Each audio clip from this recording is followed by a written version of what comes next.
Today in Scotland it is the 10th of July 2013 and the weather is fantastic. It is roasting hot.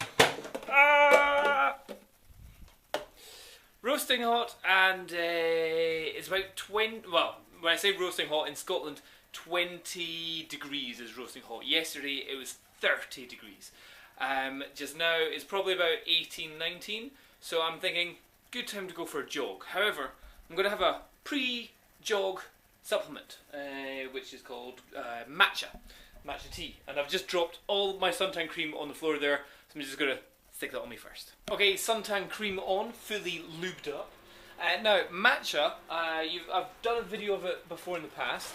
I had some Japanese friends over for the last week, and one of them is a licensed tea ceremony person. She's licensed to do the Japanese tea ceremony, and there's certain ways that you're meant to do matcha. So, first of all, you've got to have something big enough to put in. So I've been using a cup like that. Totally wrong. Not meant to do that. You're meant to do it in a bowl or something bigger than a cup anyway. And the bowl itself has to be warm, like that. So I've just microwaved that for about 20 seconds. The matcha tea itself is meant to be kept in the fridge as well. I never knew that. And whenever making this, you should really only use about like a half teaspoon at the absolute most. More like a quarter, maybe a third teaspoon of the green stuff. Also, again, don't necessarily take it with on an empty stomach because it's really powerful, so we were told. So then this goes back in the fridge after. Then onto the boiling water. Boiling water, again, I was making this like it was a cup of tea or something, which again is wrong, and it's meant to just be a little bit of boiling water. So just enough like that, probably, is enough.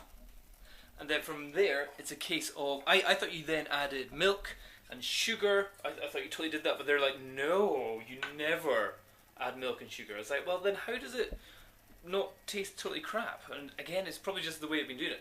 I also got this. Now this is a matcha whisk.